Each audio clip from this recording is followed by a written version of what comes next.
Well, hello, jazz friends. How in the world are you? This is Tom Manuel, the president and founder of the Jazz Loft, coming at you with another episode, part of this wonderful little series where we dig deep into the Jazz Loft archives. We call it Behind the Scenes. And right now I'm here to talk to you about a figure that is probably the most well-known jazz personality in the history of the music. His name was Louis Armstrong. And he had lots of really great nicknames like Pops and Satchmo. And that recording you were listening to a little bit of was a wonderful album that Louis Armstrong did with the great Duke Ellington. And that was a song that you heard called The Beautiful American. And you know, a lot of people know about the beginning story of Louis Armstrong, a little boy who grew up in the poorest neighborhood of New Orleans, the part that was called the Battlefields, the red light district. His father had abandoned Louis and his mom very early on, and his mother was a prostitute. The beginnings were probably the most horrific that you could ever imagine for someone. Yet Louis Armstrong grew to be world-renowned, performing on almost every continent and almost every country on the globe. And to this day, his voice and his trumpet playing is recognized the world over. It's no surprise then that in the Jazz Loft archives, we have not one, not two, not three, not four, but 5 autographed Louis Armstrong photos.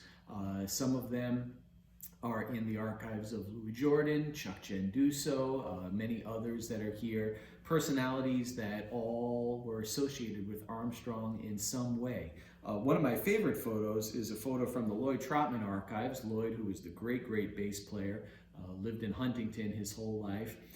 This is a great shot, a rare shot of Lloyd and Louis playing. And the reason it's rare is actually because Louis had a very strict rule that he would never hire anyone who was family. And Lloyd was related to Louis Armstrong by marriage. So he only got to work with him this one time, and unfortunately that job was never going to be available due to the family connection. What I thought would be really interesting though would be to share with you all a part of the story that seldom gets heard of. And the story that I'd like to share with you is about Louis when he was about 7, and this wonderful family, the Karnofskys, who took little Louis under their wing. They actually took him into their home because Louis was hungry, and he did house chores to make a little extra money. And as time went on, this relationship really blossomed. Louis actually was the adopted child of the Karnofskys. He lived with them. And Mrs. Karnofsky would often sing these beautiful Russian lullabies to him at night that Louis would sing along with her. They were a Jewish family, and they had immigrated to Lithuania, to the US. And as this relationship developed, they really also recognized Louis's talent on the cornet. And as is the Jewish tradition and custom, the family always buys the child their first musical instrument. They helped him purchase his first real professional instrument, his first real cornet, which was really special.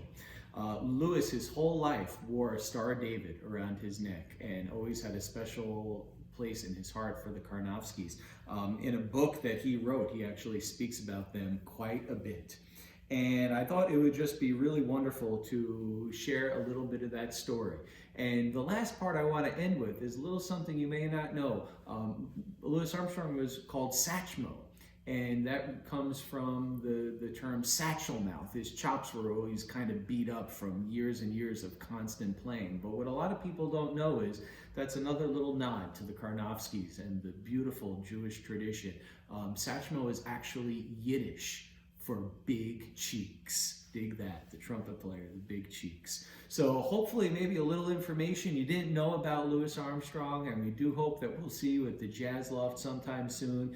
You could wander about our 6,000 square foot exhibits and see some wonderful little bits and pieces of Louis in just about all of them. So until we meet again, I hope you enjoyed this episode of Behind the Scenes. Take care, God bless, and we hope to see you soon. Bye-bye.